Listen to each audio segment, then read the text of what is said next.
La Première Guerre mondiale commence le 1er août 1914. Mais les états-majors ont prévu leur plan de bataille de longue date. Les Français envisagent d'attaquer vers l'Alsace qu'ils veulent récupérer. C'est un terrain montagneux qui est peu favorable à l'attaquant. Les Allemands, quant à eux, envisagent de passer par les plaines de Belgique et du nord de la France. La Belgique a proclamé sa neutralité. Cette neutralité est garantie par les Britanniques.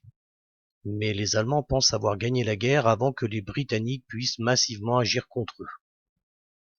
Ils développent leur plan de bataille avec succès et rapidité, contrairement aux Français qui échouent dans l'Est.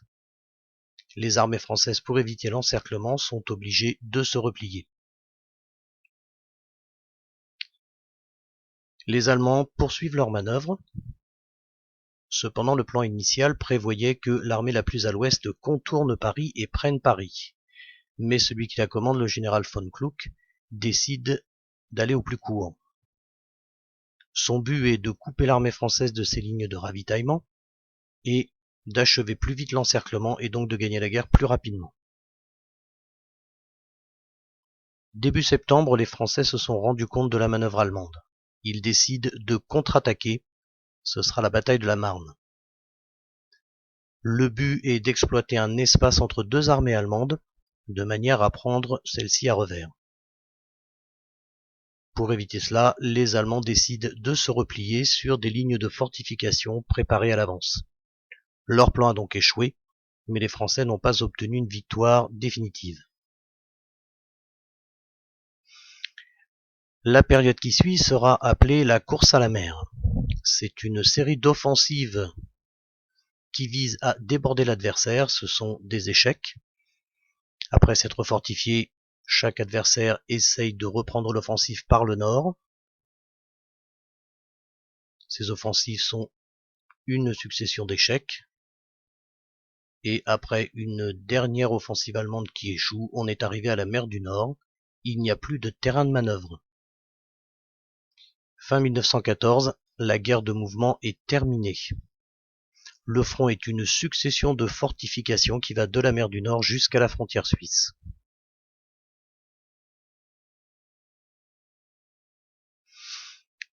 De 1915 à 1917, les Français vont mener plusieurs offensives de manière à percer le front allemand et reprendre la guerre de mouvement. Champagne, février 1915, Artois, mai 1915 et de nouveau en Champagne en septembre 1915.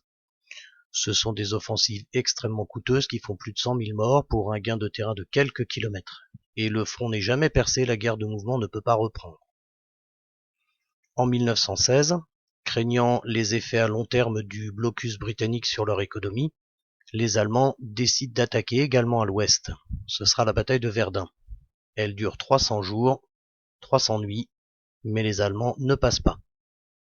D'autant plus qu'ils doivent faire face à une offensive britannique et française sur la Somme de juillet à octobre 1916. C'est également un échec, de même que l'offensive du chemin des Dames menée par les Français en avril 1917. Après plusieurs années de guerre de position, le front est toujours figé.